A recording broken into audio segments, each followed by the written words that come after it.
Let's mic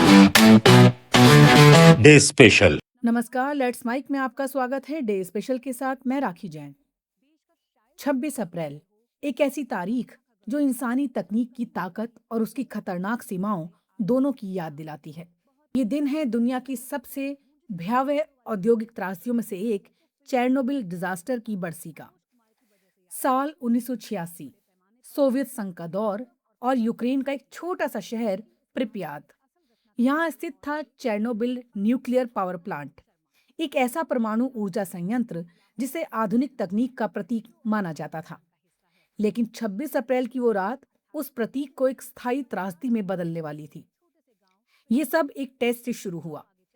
plant में ये जांच की जा रही थी कि अगर बिजली चली जाए तो डीजल जनरेटर कितनी देर तक कूलिंग सिस्टम को चालू रख सकता है।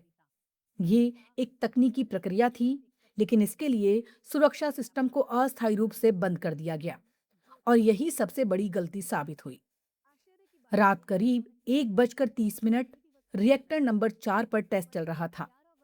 ऑपरेटरों ने कुछ ऐसे कदम उठाए जिससे रिएक्टर अस्थिर हो गया, कूलिंग सिस्टम कमजोर पड़ गया, तापमान तेजी से बढ़ने लगा और न्यूक्लियर रिएक्शन नियंत्रण से बाहर हो गई। फिर हुआ वो धमाका जिसने पूरी दुनिया को हिला दिया। रिएक्टर में जोरदार विस्फोट हुआ, उसकी छत उड़ गई और भारी मात्रा में रेडियो एक्टिव पदार्थ हवा में फैल गया।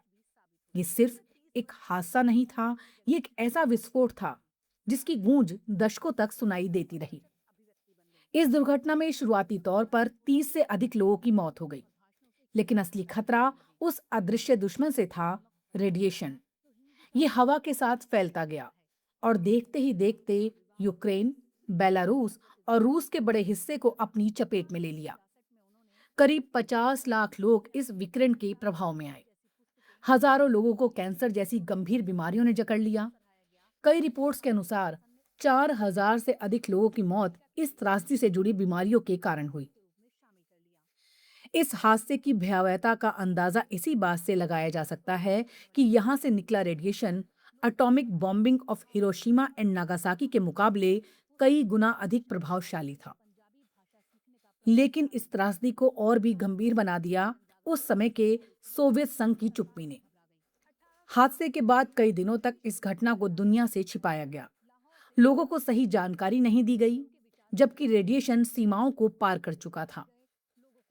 स्वीडन में जब अचानक रेडिएशन का स्तर बढ़ा, तब वहां की एजेंसियों को शक हुआ।